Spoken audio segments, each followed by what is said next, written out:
أعوذ بالله من الشيطان الرجيم.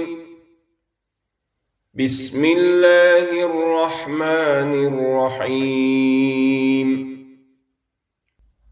ألف لام را، تلك آيات الكتاب وقرآن مبين. ربما يود الذين كفروا لو كانوا مسلمين، ذرهم يأكلوا ويتمتعوا ويلههم الأمل فسوف يعلمون. وما أهلكنا من قرية إلا ولها كتاب معلوم، ما تسبق من أمة أجلها وما يستأخرون. وقالوا يا أيها الذي نزل عليه الذكر إنك لمجنون، لو ما تأتينا بالملائكة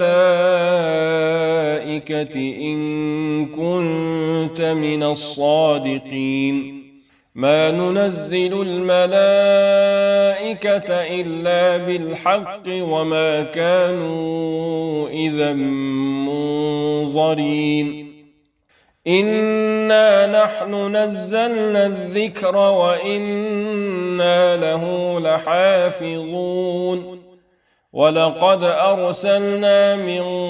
قبلك في شيع الأولين، وما يأتيهم من رسول إلا كانوا به يستهزئون. كذلك نسلكه في قلوب المجرمين، لا يؤمنون به وقد خلت سنة الأولين. ولو فتحنا عليهم بابا من السماء فظلوا فيه يعرجون لقالوا إنما سكرت أبصارنا بل نحن قوم مسحورون. ولقد جعلنا في السماء بروجا وزيناها للناظرين وحفظناها من كل شيطان رجيم، إلا من استرق السمع فأتبعه شهاب مبين. والأرض مددناها وألقينا فيها رواسي وأنبتنا فيها من كل شيء موزون، وجعلنا لكم فيها معايش ومن لستم له برازقين. وإن من شيء إلا عندنا خزائنه وما ننزله إلا بقدر معلوم. وأرسلنا الرياح لواقح فأنزلنا من السماء ماء فأسقيناكموه وما أنتم له بخازنين. وإنا لنحن نحيي ونميت ونحن الوارثون. ولقد علمنا المستقدمين منكم ولقد علمنا المستأخرين. وإن ربك هو يحشرهم إنه حكيم عليم. ولقد خلقنا الإنسان من صلصال من حمأ مسنون والجان خلقناه من قبل من نار السموم. وإذ قال ربك للملائكة إني خالق بشرا من صلصال من حمإ مسنون فإذا سويته ونفخت فيه من روحي فقعوا له ساجدين فسجد الملائكة كلهم أجمعون إلا إبليس أبى أن يكون مع الساجدين قال يا إبليس ما لك ألا تكون مع الساجدين قال لم أكن لأسجد لبشر خلقته من صلصال من حمإ مسنون قال فاخرج منها فإنك رجيم وإن عليك اللعنة إلى يوم الدين قال رب فأنظرني إلى يوم يبعثون قال فإنك من المنظرين إلى يوم الوقت المعلوم قال رب بما أغويتني لأزينن لهم في الأرض ولأغوينهم أجمعين إلا عبادك منهم المخلصين قال هذا صراط علي مستقيم إن عبادي ليس لك عليهم سلطان إلا من اتبعك من الغاوين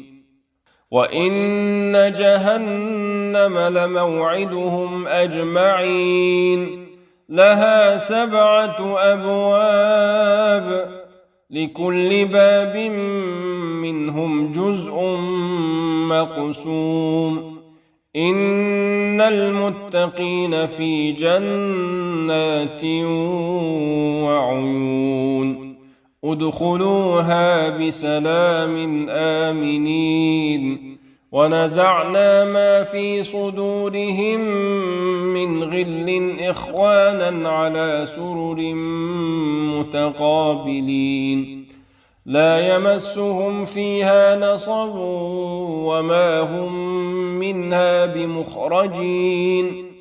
نبئ عبادي أني أنا الغفور الرحيم وأن عذابي هو العذاب الأليم ونبئهم عن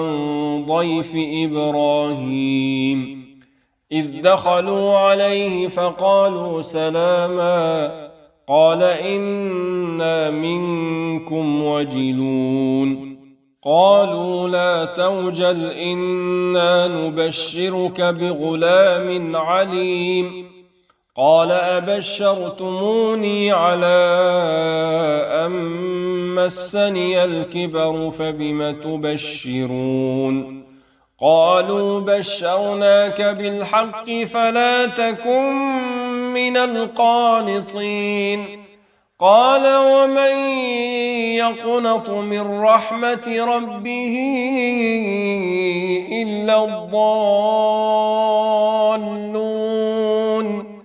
قال فما خطبكم أيها المرسلون قالوا إنا أرسلنا إلى قوم مجرمين إلا آل لوط إنا لمنجوهم أجمعين إلا امرأته قدرنا إنها لمن الغابرين فلما جاء آل لوط المرسلون قال إنكم قوم منكرون قالوا بل جئناك بما كانوا فيه يمترون وأتيناك بالحق وإنا لصادقون فأسر بأهلك بقطع من الليل واتبع أدبارهم ولا يلتفت منكم أحد وامضوا حيث تؤمرون وقضينا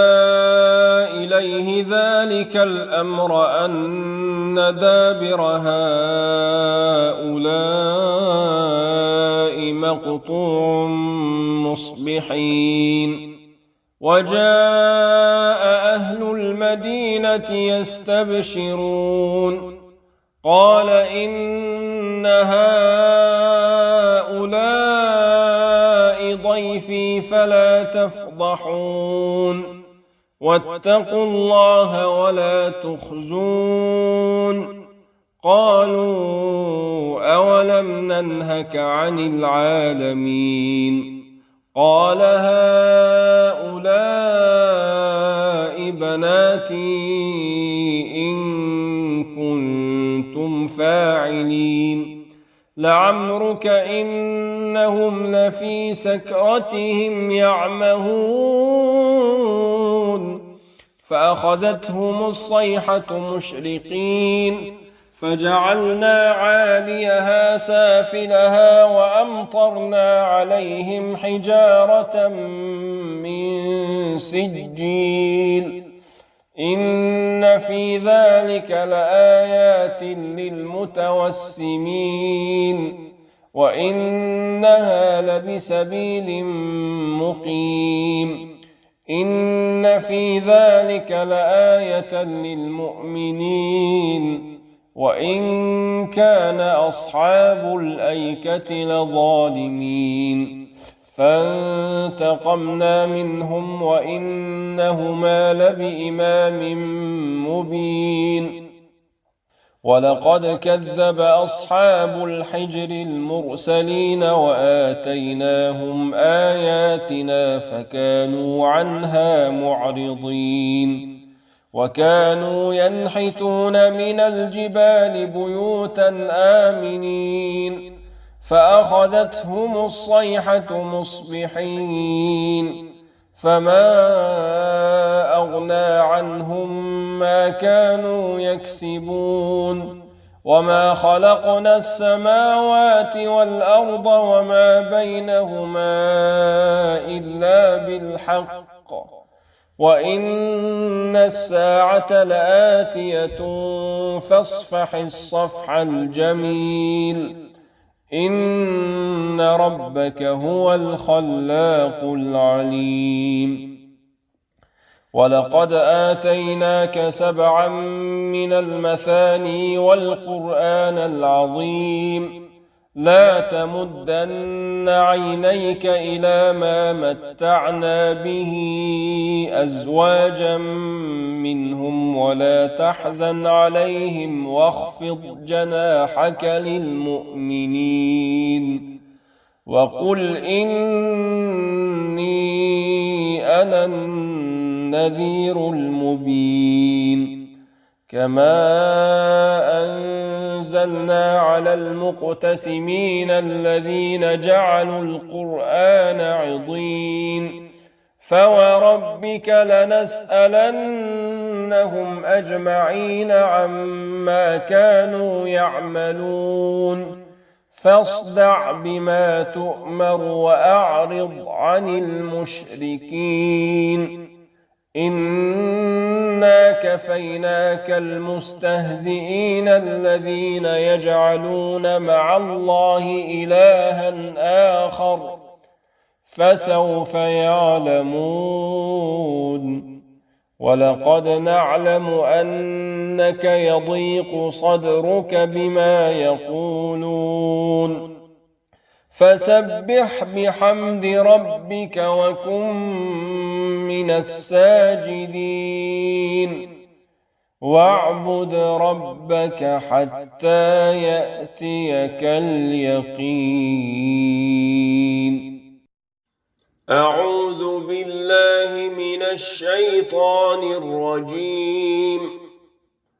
بسم الله الرحمن الرحيم. أتى أمر الله فلا تستعجلوه سبحانه وتعالى عما يشركون ينزل الملائكة بالروح من أمره على من يشاء من عباده أن أنذروا أنه لا إله إلا أنا فاتقون خلق السماوات والأرض بالحق تعالى عما يشركون خلق الإنسان من نطفة فإذا هو خصيم مبين والأنعام خلقها لكم فيها دفء ومنافع ومنها تأكلون ولكم فيها جمال حين تريحون وحين تسرحون وتحمل أثقالكم إلى بلد لم تكونوا بالغيه إلا بشق الأنفس إن ربكم لرؤوف رحيم والخيل والبغال والحمير لتركبوها وزينة ويخلق ما لا تعلمون وعلى الله قصد السبيل ومنها جائر ولو شاء لهداكم أجمعين هو الذي أنزل من السماء ماء لكم منه شراب ومنه شجر فيه تسيمون ينبت لكم به الزرع والزيتون والنخيل والأعناب ومن كل الثمرات إن في ذلك لآية لقوم يتفكرون وسخر لكم الليل والنهار والشمس والقمر والنجوم مسخرات بأمره إن في ذلك لآيات لقوم يعقلون وما ذرأ لكم في الأرض مختلفا ألوانه إن في ذلك لآية لقوم يذكرون وهو الذي سخر البحر لتأكلوا منه لحما طريا وتستخرجوا منه حلية تلبسونها وترى الفلك مواخر فيه ولتبتغوا من فضله ولعلكم تشكرون وألقى في الأرض رواسي أن تميد بكم وأنهارا وسبلا لعلكم تهتدون وعلامات وبالنجم هم يهتدون أفمن يخلق كمن لا يخلق أفلا تذكرون وإن تعدوا نعمة الله لا تحصوها إن الله لغفور رحيم والله يعلم ما تسرون وما تعلنون والذين يدعون من دون الله لا يخلقون شيئا وهم يخلقون أموات غير أحياء وما يشعرون أيان يبعثون إلهكم إله واحد فالذين لا يؤمنون بالآخرة قلوبهم منكرة وهم مستكبرون لا جرم أن الله يعلم ما يسرون وما يعلنون إنه لا يحب المستكبرين وإذا قيل لهم ماذا أنزل ربكم قالوا أساطير الأولين ليحملوا أوزارهم كاملة يوم القيامة ومن أوزار الذين يضلونهم بغير علم ألا ساء ما يزرون قد مكر الذين من قبلهم فأتى الله بنيانهم من القواعد فخر عليهم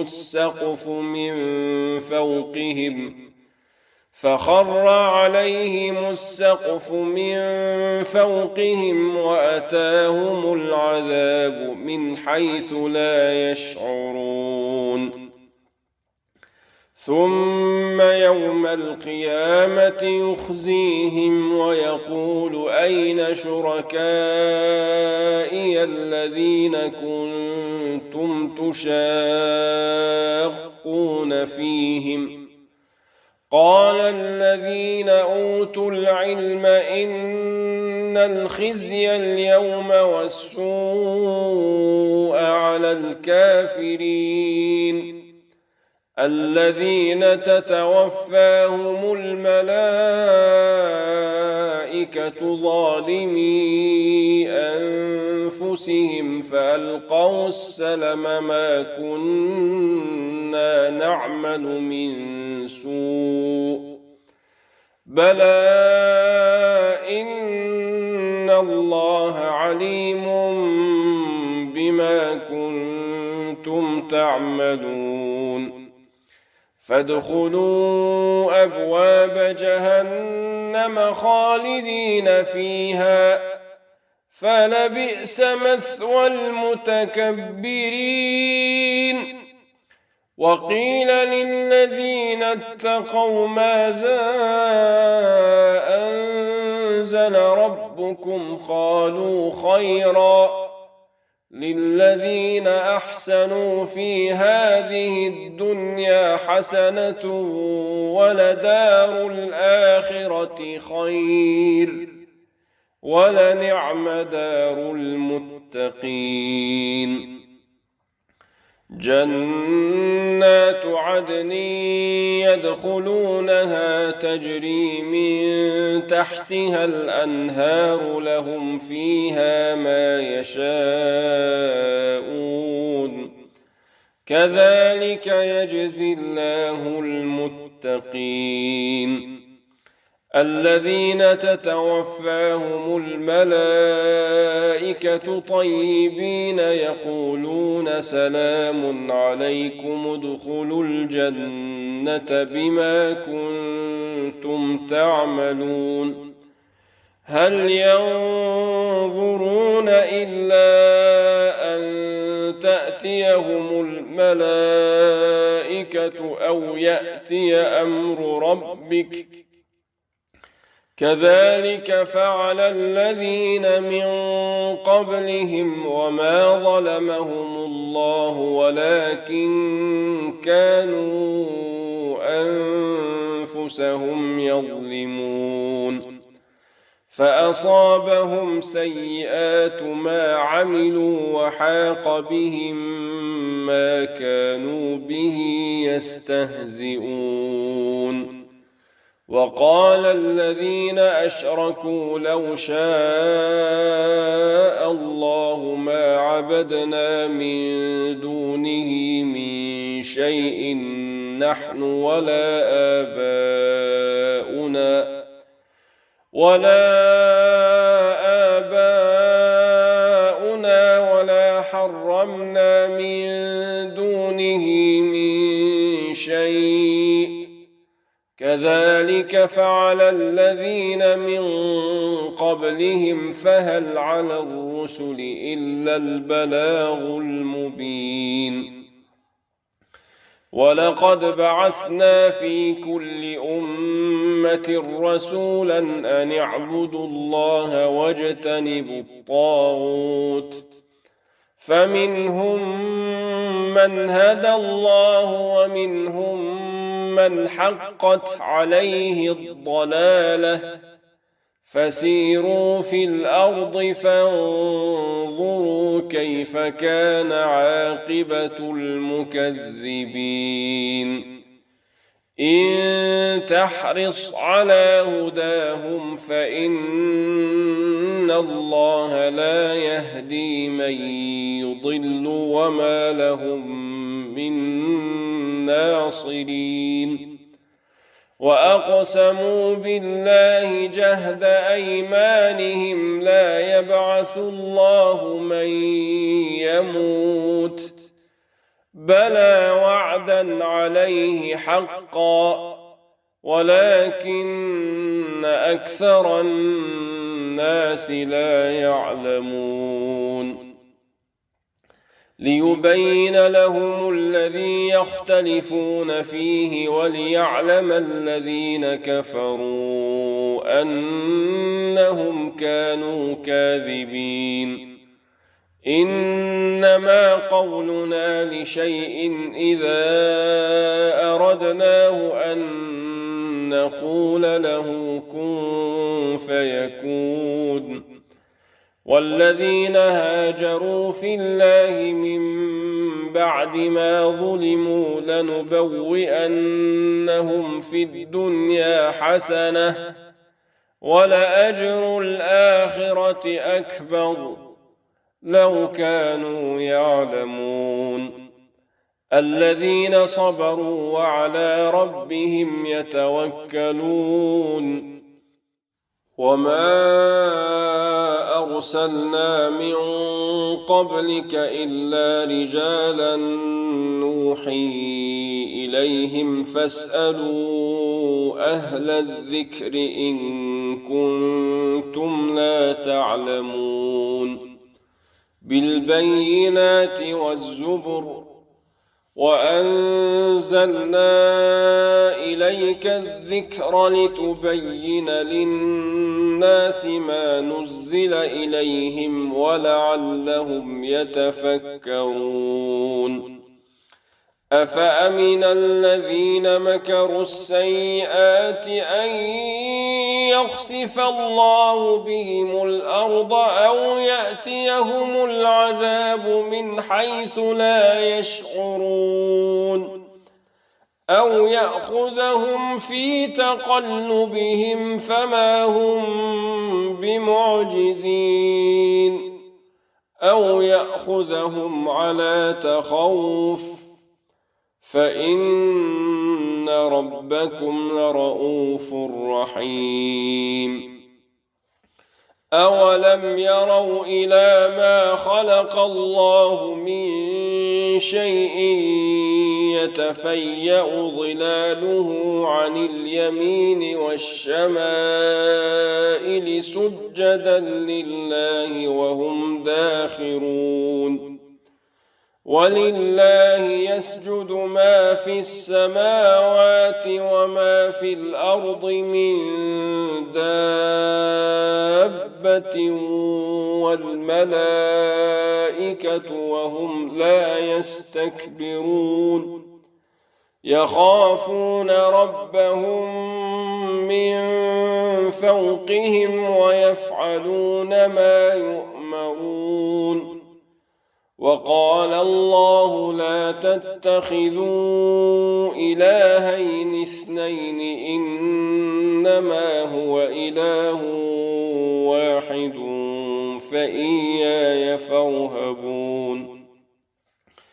وله ما في السماوات والأرض وله الدين واصبا أفغير الله تتقون وما بكم من نعمة فمن الله ثم إذا مسكم الضر فإليه تجأرون ثم إذا كشف الضر عنكم إذا فريق منهم بربهم يشركون ليكفروا بما آتيناهم فتمتعوا فسوف تعلمون ويجعلون لما لا يعلمون نصيبا مما رزقناهم تالله لتسألن عما كنتم تفترون ويجعلون لله البنات سبحانه ولهم ما يشتهون وإذا بشر أحدهم بالأنثى ظل وجهه مسودا وهو كظيم يتوارى من القوم من سوء ما بشر به أيمسكه على هون أم يدسه في التراب ألا ساء ما يحكمون للذين لا يؤمنون بالآخرة مثل السوء ولله المثل الأعلى وهو العزيز الحكيم ولو يؤاخذ الله الناس بظلمهم ما ترك عليها من دابة ولكن يؤخرهم إلى أجل مسمى فإذا جاء أجلهم لا يستأخرون ساعة ولا يستقدمون ويجعلون لله ما يكرهون وتصف ألسنتهم الكذب أن لهم الحسنى لا جرم أن لهم النار وأنهم مفرطون تالله لقد أرسلنا إلى أمم من قبلك فزين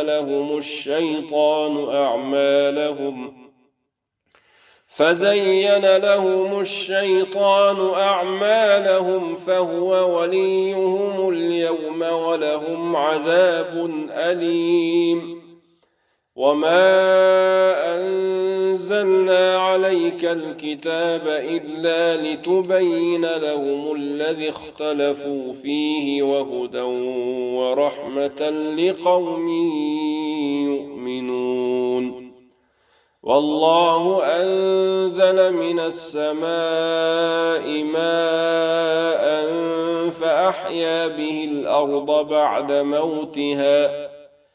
إن في ذلك لآية لقوم يسمعون وإن لكم في الأنعام لعبرة نسقيكم مما في بطونه من بين فرث ودم لبنا خالصا سائغا للشاربين ومن ثمرات النخيل والأعناب تتخذون منه سكرا ورزقا حسنا إن في ذلك لآية لقوم يعقلون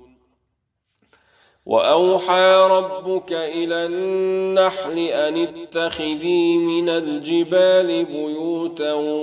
ومن الشجر ومما يعرشون ثم كلي من كل الثمرات فاسلكي سبل ربك ذللا يخرج من بطونها شراب مختلف ألوانه فيه شفاء للناس إن في ذلك لآية لقوم يتفكرون والله خلقكم ثم يتوفاكم ومنكم من يرد إلى أرذل العمر لكي لا يعلم بعد علم شيئا إن الله عليم قدير والله فضل بعضكم على بعض في الرزق فما الذين فضلوا براد رزقهم على ما ملكت أيمانهم فهم فيه سواء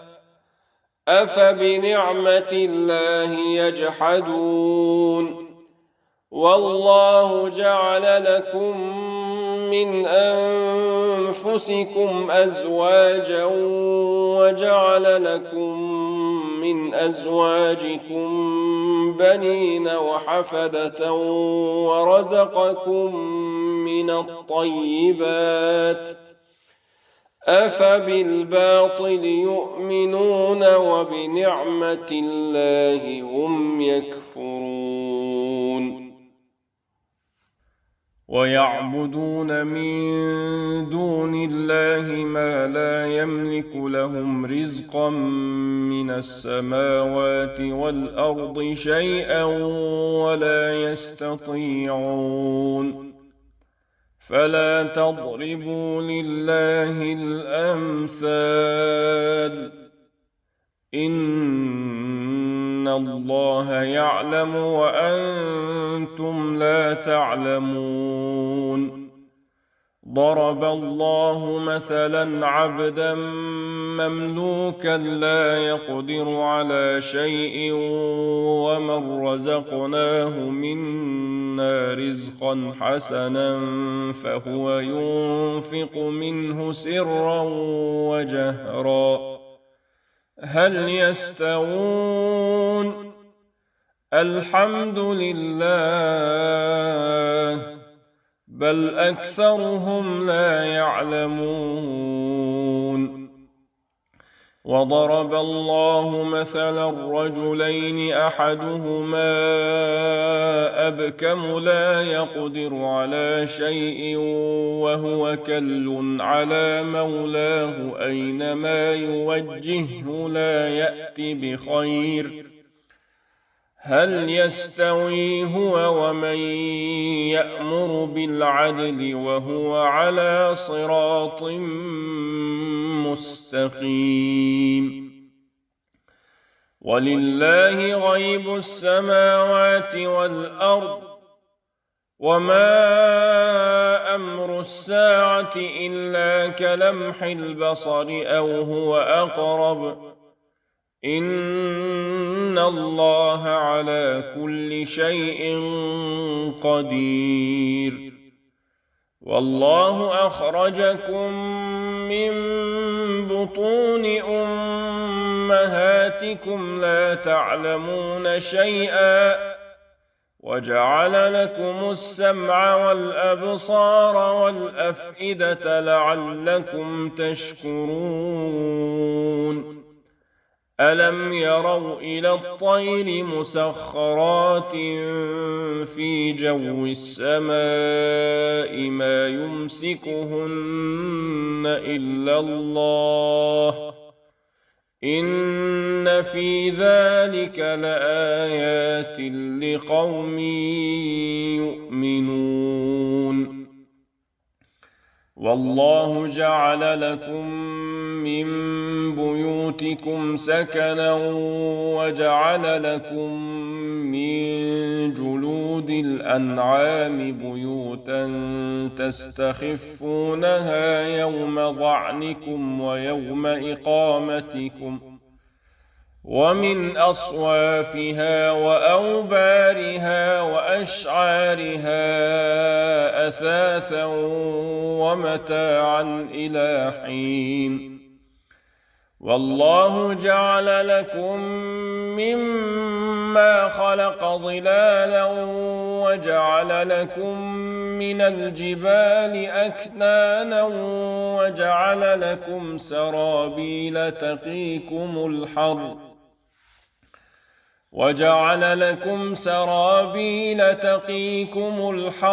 وسرابيل تقيكم بأسكم، كذلك يتم نعمته عليكم لعلكم تسلمون. فإن تولوا فإنما عليك البلاغ المبين. يعرفون نعمة الله ثم ينكرونها وأكثرهم الكافرون. ويوم نبعث من كل أمة شهيدا ثم لا يؤذن للذين كفروا ولا هم يستعتبون. وإذا رأى الذين ظلموا العذاب فلا يخفف عنهم ولا هم ينظرون. وإذا رأى الذين أشركوا شركاءهم قالوا ربنا هؤلاء شركاؤنا الذين كنا ندعو من دونك فألقوا إليهم القول إنكم لكاذبون. وألقوا إلى الله يومئذ السلم وضل عنهم ما كانوا يفترون. الذين كفروا وصدوا عن سبيل الله زدناهم عذابا فوق العذاب بما كانوا يفسدون. ويوم نبعث في كل أمة شهيدا عليهم من أنفسهم وجئنا بك شهيدا على هؤلاء ونزلنا عليك الكتاب تبيانا لكل شيء وهدى ورحمة وبشرى للمسلمين. إن الله يأمر بالعدل والإحسان وإيتاء ذي القربى وينهى عن الفحشاء والمنكر والبغي يعظكم لعلكم تذكرون. وأوفوا بعهد الله إذا عاهدتم ولا تنقضوا الأيمان بعد توكيدها وقد جعلتم الله عليكم كفيلا. إن الله يعلم ما تفعلون. ولا تكونوا كالتي نقضت غزلها من بعد قوة أنكاثا تتخذون أيمانكم دخلا بينكم أن تكون أمة هي أربى من أمة إنما يبلوكم الله به وليبينن لكم يوم القيامة ما كنتم فيه تختلفون ولو شاء الله لجعلكم أمة واحدة ولكن يضل من يشاء ويهدي من يشاء ولتسألن عما كنتم تعملون ولا تتخذوا أيمانكم دخلا بينكم فتزل قدم بعد ثبوتها وتذوقوا السوء بما صددتم عن سبيل الله ولكم عذاب عظيم ولا تشتروا بعهد الله ثمنا قليلا إنما عند الله هو خير لكم إن كنتم تعلمون ما عندكم ينفد وما عند الله باق ولنجزين الذين صبروا أجرهم بأحسن ما كانوا يعملون من عمل صالحا من ذكر أو أنثى وهو مؤمن فلنحيينه حياة طيبة ولنجزينهم أجرهم بأحسن ما كانوا يعملون فإذا قرأت القرآن فاستعذ بالله من الشيطان الرجيم إنه ليس له سلطان على الذين آمنوا وعلى ربهم يتوكلون إنما سلطانه على الذين يتولونه والذين هم به مشركون وإذا بدلنا آية مكان آية والله أعلم بما ينزل قالوا إنما أنت مفتر بل أكثرهم لا يعلمون قل نزله روح القدس من ربك بالحق ليثبت الذين آمنوا وهدى وبشرى للمسلمين ولقد نعلم أنهم يقولون إنما يعلمه بشر لسان الذي يلحدون إليه أعجمي وهذا لسان عربي مبين إن الذين لا يؤمنون بآيات الله لا يهديهم الله ولهم عذاب أليم إنما يفتري الكذب الذين لا يؤمنون بآيات الله وأولئك هم الكاذبون من كفر بالله من بعد إيمانه إلا من أكره وقلبه مطمئن بالإيمان ولكن من شرح بالكفر صدرا فعليهم غضب من الله ولهم عذاب عظيم ذلك بأنه مستحب الحياة الدنيا على الآخرة وأن الله لا يهدي القوم الكافرين. أولئك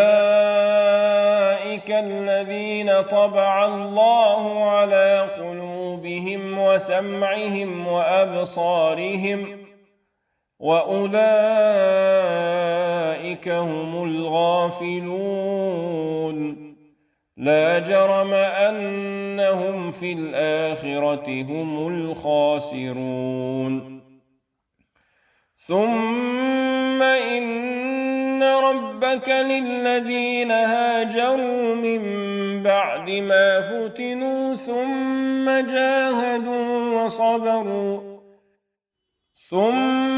جاهدوا وصبروا إن ربك من بعدها لغفور رحيم. يوم تأتي كل نفس تجادل عن نفسها وتوفى كل نفس ما عملت وهم لا يظلمون. وضرب الله مثلا قرية كانت آمنة مطمئنة يأتيها رزقها رغدا من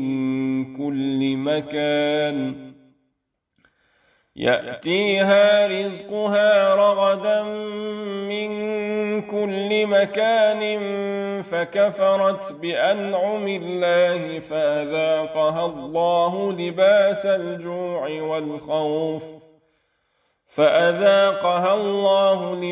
الجوع والخوف بما كانوا يصنعون. ولقد جاءهم رسول منهم فكذبوه فأخذهم العذاب وهم ظالمون. فكلوا مما رزقكم الله حلالا طيبا واشكروا نعمة الله إن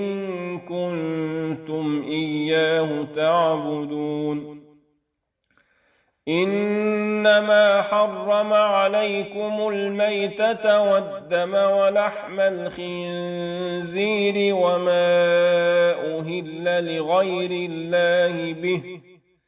فمن اضطر غير باغ ولا عاد فإن الله غفور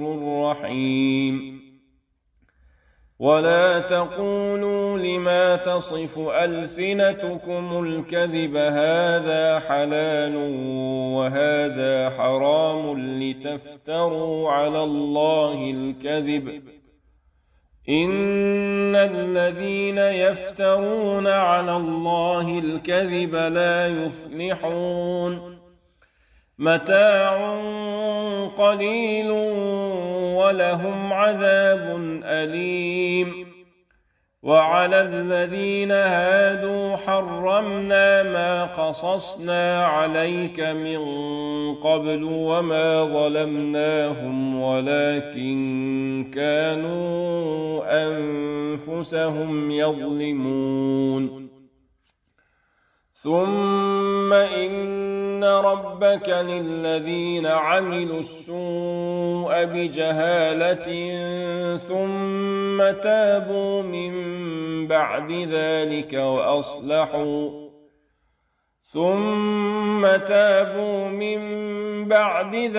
وأصلحوا إن ربك من بعدها لغفور رحيم. إن إبراهيم كان أمة قانتا لله حنيفا ولم يك من المشركين،